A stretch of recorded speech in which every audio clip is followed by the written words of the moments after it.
絵の完成度を大きく左右するのがラフです。ラフはラフスケッチや当たりなどとも呼ばれる一番最初に描く下書きです。ラフの段階でしっかりと立体感を持ったラフを描くことができれば、完成する作品も立体感のあるものになるでしょう。今回は立体的なラフから人物を描いていく方法について解説します。立体感のある人物のラフを描くために必要になるのは球と円柱と塊です。人間はこの3つのシンプルな形を組み合わせることで描くことができます。ラフの基本形としては箱もありますが、人間を描くときには特に使わなくても良いので今回は省略します。なお、ラフを描く基礎となる球や円柱、塊の描き方については一番最初の絵の練習方法という動画にて解説しています。概要欄にリンクを貼っておきますのでよければ見てみてください。人物のラフを取る方法としては棒人間を描くというものが紹介されることがあります。目立った奥行きのつかない人物が立っているだけなら棒人間からでも描けるのですが、例えばここから腕を前に出した状態を描く場合、棒人間では物足りません。棒人間では前に出した腕の奥行きが十分に表現できないのです。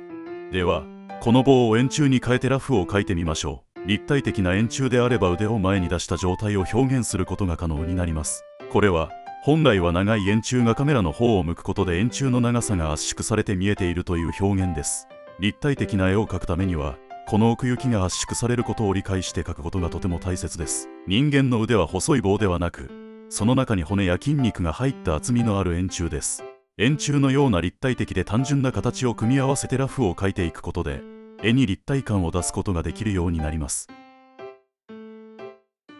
実際にラフから人体を描いてみます。最初に描いたのは腰です。腰は球に近い形状でラフを描きます。腰から描き始めるのは腰が人体のほぼ真ん中に位置するからです。全身を描く場合、腰から描き始めると全体のバランスが取りやすいです。腰を描いたらお腹、胸へと描き進めます。胸は球体に近い塊で、お腹は円柱です。頭は球形、肩や膝などの関節も球形で描きます。腕や足は円柱です。向きや圧縮を考えながら円柱を描きます。手や足はラフの段階では不定形な形で大まかな形だけ取っておきます。ラフが完成しました。ここで特に大切なのは円柱でしっかりと腕や足の方向や見え方を描けているかという点です。頭や胸、お腹などの塊も向きをここで合わせておきましょう。人間を描く場合、まずはラフの段階で立体的な人間の素体を描いておくことが大切です。ラフを取ることは物の形を正確に捉えるトレーニングにもなります。いきなり輪郭線を追って描くのではなく、まずはこの円柱や塊を使って物の正しい形を捉えていくことが大切です。輪郭線はあくまで円柱や塊で物の形を取った結果としてできた空間の境目を表現する線でしかありません。ラフを描くときには輪郭線のことは一旦忘れて、円柱や塊で立体的な形を正しくつかむことに集中しましょう。ラフができたら下書きに入ります。ラフで描いた素体の上にキャラクターの細部や服などを載せていきます。この時、奥行きのあるパーツは線の向きも意識して形を描きましょう。これはカメラに対して奥行きのある線はしっかりと頭の中でその線の向きを思い描きながら描くということです。頭の中で考えるだけでいいのと思うかもしれませんが、意外とこれが重要です。絵を描くときには物の方向や質感などを意識して描くだけでそのように描けるようになってきます。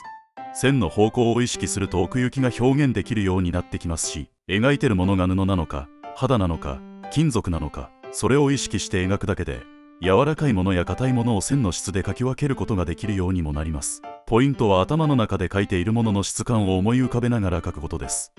下書きができたら清書です。ラフから下書きまでの過程で立体感を持たせるために必要な要素はほぼ詰め込んでありますので、清書の段階でぺったんこにならないようにだけ注意して線を描いていきましょう。清書の線を引くときにやることも下書きの時と同じです。描いているものの向きや質感を考えて線を引いていきましょう。ここで気を抜くとせっかく作り上げた立体感がなくなってしまいます。清書が終われば完成です。人体に限らず物を立体的に描くためには輪郭線ではなく描く対象が本来持っている立体感に注目しましょう。そして円柱や塊などのパーツを組み上げて立体的な形を作っていきましょう。いきなり円柱や塊で描くのが難しければ写真や絵などの上からなぞって形を捉えていくトレーニングも効果的です。円柱や塊で形を取ることに少し慣れてきたらこれらを使って実際に立体を描いてみましょう。人を描く練習には人型をしたものが良いです。簡単な形状の人形やお気に入りのフィギュアなど描きたいもので OK です。触ったり角度を変えたりしながらよく観察して円柱や塊で形を捉えていきましょう。この時もまず立体的な形状を把握することに集中しましょう。キャラクターの細部などは省略してラフで形だけを捉えていく描き方で良いです。また一度描いたラフの別角度から見たものを描く練習も応用力がつきます。カメラの位置が変わったらどう見えるのか頭の中で整理しながら別角度のラフを描いてみましょう。頭の中で想像するのが難しければ先ほどの人形やフィギュアの角度を変えて描いてみるというやり方でも良いです。今回紹介したラフの描き方はありとあらゆるものを描く基礎として役立つ方法です。ぜひ立体的な形を使ってラフを取る癖をつけてみてください。それでは今回の動画は以上です。ご視聴ありがとうございました。